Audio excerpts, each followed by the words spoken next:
Fala galerinha do xadrez, tudo beleza? Pessoal, sejam bem-vindos aí a mais um vídeo da nossa playlist das Top 10 partidas dos anos 2010, da década de 2010. E aqui a gente tem... Bom, eu já mostrei duas partidas aqui no canal dessa nossa playlist. E na sétima... Não, eu mostrei a 19ª, na 8ª posição ficou a partida entre Jing Liren e Bai Jinshi. É uma partida sensacional, repleta de sacrifícios, uma partida maravilhosa, considerada até a imortal chinesa. E eu mostrei já essa partida no canal, então eu incluí na playlist, tá bom?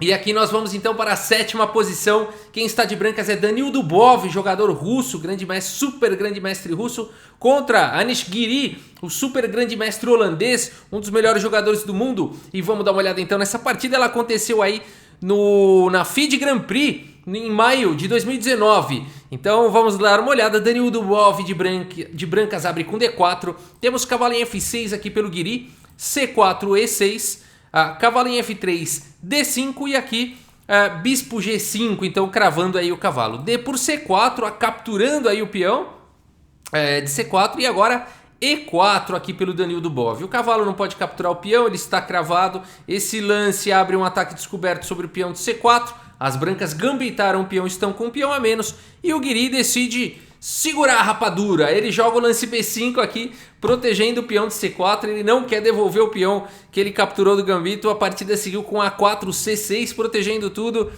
Cavalo C3 e aqui o Giri segue avançando, B4. Para onde jogar esse cavalo? Cavalo aqui em B1 para não atrapalhar o bispo. O Danil Dubov evita vir para A2 e volta o cavalo mesmo para B1.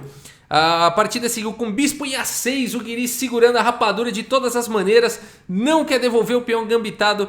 A partida seguiu com E5, atacando o cavalo não pode sair daí se não está caindo a dama. Só tem uma resposta para as negras, resposta forçada, H6 atacando o bispo. A partida seguiu com bispo por F6, G por F6, E por F6. E nessa posição o Giri começa a jogar de maneira bem criativa. Aqui é bem natural a gente pensar no lance dama por F6, né? Seria um lance aí mais natural da posição. Dama por F6 não foi o lance jogado, dama por F6, cavalo de bem em D2, pressionando o C4, desenvolvendo. Poderia seguir dessa forma. Mas o Giri já vai para um lance criativo aqui, faz o lance C5. A partida seguiu com cavalo de bem em D2 e agora C3. Olha só o Giri, né? Não quer nem saber, jogando com o rei no centro, avançando com esses peões, segurando o peão do gambito, jogando de uma forma bem criativa. A partida seguiu com B por C3. B por C3, o cavalo está atacado, o cavalo em E4 e agora C por D4. E aqui o Danil Dubov também poderia simplesmente seguir aqui com o cavalo por D4, sólido, né? Recuperando aí um peão, ficando tudo igual, 5 peões aí para cada um. Mas o Danil Dubov prefere também ser criativo aqui e segue com bispo B5, cheque. A partida seguiu com bispo por B5, A por B5 e aqui o Giri faz o lance dama D5, uma excelente dama centralizada, atacando aqui o cavalo, pressionando o peão de B5. A partida seguiu aqui com dama por D4 e aqui dama por B5, então capturando esse peão, e cavalo por C3 atacando a dama. Legal, tudo igual aí, 4 peões para cada um, 2 peças menores para cada um, uma dama, 2 torres. Ninguém deu roque aí por enquanto. E aqui o Giri segue com bispo B4, cravando aí o cavalo.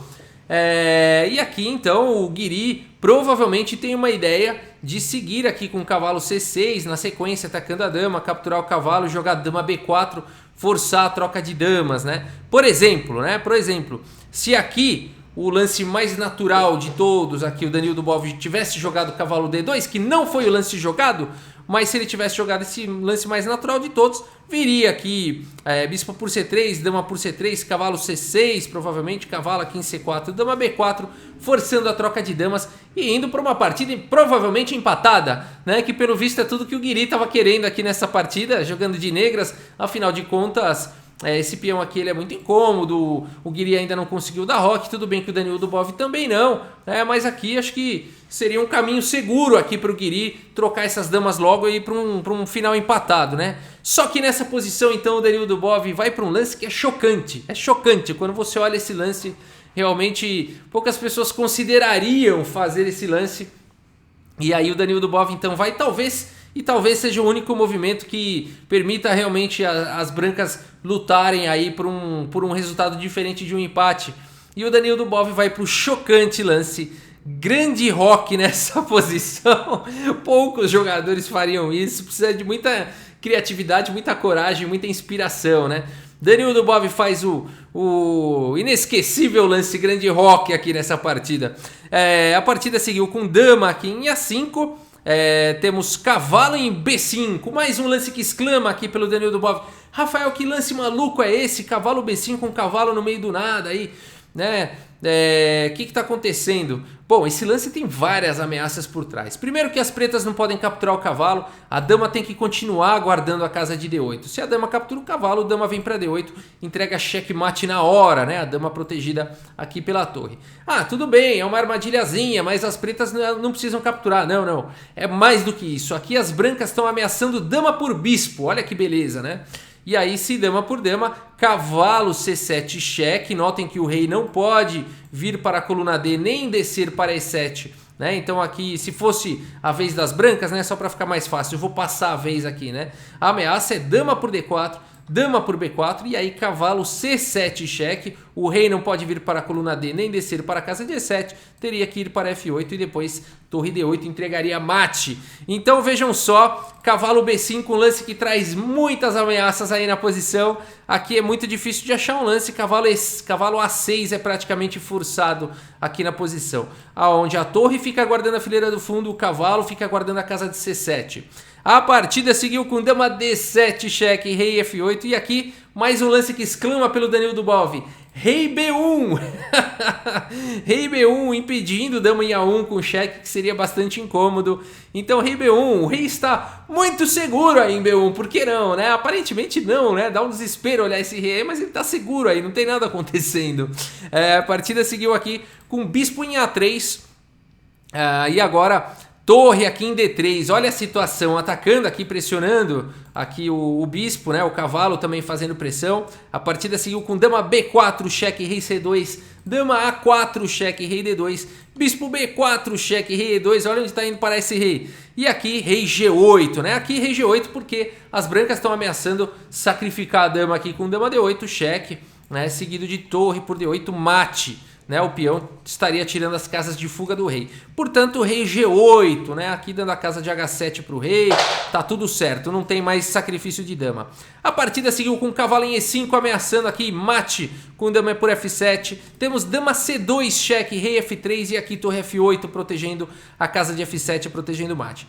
Torre de H em D1, finalmente o Danilo Dubov consegue trazer a sua torre aí para o jogo. A última torre, a última peça que estava na sua casa inicial. E agora H5 pelo Guiri, uma ideia muito inteligente do Guiri. Ele quer jogar aqui torre em H6, torre por F6, eliminar esse peão incômodo aí em F6 e partir para cima do rei aqui do Danilo Dubov.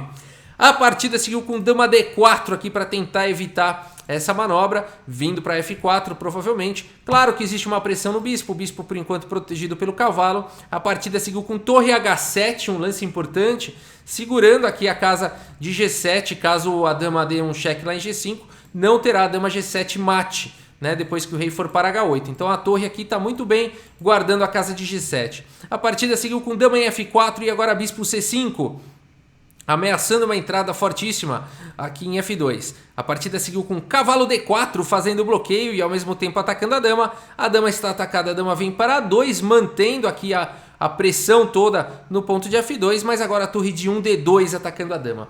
Dama D5 cheque, rei E2, esse rei aí tomando um monte de cheque, bispo B4 atacando a torre, e aqui o Danilo Dubov parte para o ataque com cavalo de D em C6, olha que legal, né? Ao invés de salvar a torre, aqui o Danilo Dubov vai para esse lance, um cavalo está protegido pelo outro, e aqui a torre então está fazendo um ataque descoberto na dama. A dama está atacada, a dama em C5, e agora nessa posição o Danilo Dubov faz cavalo em E7 cheque, e depois de rei H8 o Guiri faz esse lance, mas já abandona a partida na sequência. Abandona porque teria mate em 3 aqui nessa posição, se você quiser dar pause até e tentar encontrar por que o Guiri abandonou, porque a desse mate em 3 vale a pena nessa posição a título de exercício. E aqui o lance vencedor, eu espero que você tenha encontrado a sequência de mate em 3, que é cavalo aqui por F7 cheque, o rei não tem para onde ir, torre aqui de H por F7, não dá para tomar com essa torre de F, senão tá deixando a fileira do fundo, e aqui vejam só o peão tirando a casa de G7, a própria torre tirando a casa de H7, seria checkmate na sequência.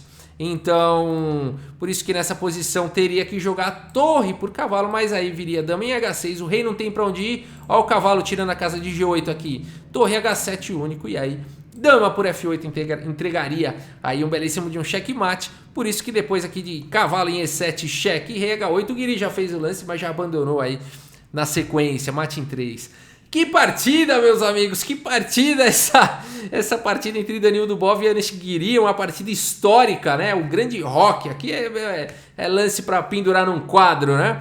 E aqui vamos dar uma olhada no relatório do chess.com, 97,9% de precisão aí para o Danilo Dubov, 76,5% para o Guiri não foi tão preciso, né? Realmente ali em algum momento o Danilo Dubov, pá, disparou, né? Disparou.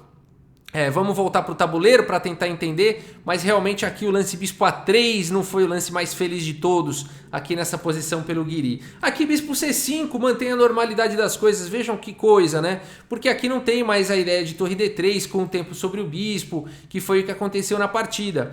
Então o bispo veio para 3, a torre veio para D3 com o tempo e aí as pretas se complicaram, né? Bispo C5, uma continuação tranquila para as negras aqui, continua na igualdade, continua sendo um jogo muito interessante, na verdade, né? Com esse rei aqui maluco. Aqui poderia seguir com cavalo E5, dama B4 cheque, rei C1, dama F4 cheque, aqui dama D2 tentando evitar aí os perpétuos, torre C8, por exemplo, deixando a dama, mas colocando aqui as ameaças de ataque descoberto, dama por F4, bispo E3, cheque duplo, né? Aqui então as pretas vão recuperar a dama, rei B2, por exemplo, bispo por F4, cavalo D7 saindo do ataque com o tempo, cheque, rei G8 e G3 seria uma possível continuação, a partida continuaria sendo muito interessante, o rei do Danilo Dubov continuaria sem problemas, apesar aí de estar no meio desses corredores abertos aí, e tudo poderia acontecer, né? A gente teria aqui uma igualdade material, mas uma posição bem difícil de jogar, né? As brancas com esse peão forte aqui em F6, as pretas tentando atacar esse rei aqui aparentemente exposto, né? Deve dar uma aflição, você fala, esse rei tá exposto, não é possível, eu tenho que castigar esse cara, e não consegue, né? Não tem ali um ataque ali para fazer. Essa partida foi sensacional, gostei demais, com certeza ela merece estar aí na 7ª posição da nossa playlist das Top 10 partidas dos anos 2010, da década de 2010. Tá bom, pessoal, é isso. Espero que vocês tenham gostado dessa partida. Muito obrigado pela sua audiência. Um grande abraço aí para todos vocês e até a próxima. Valeu!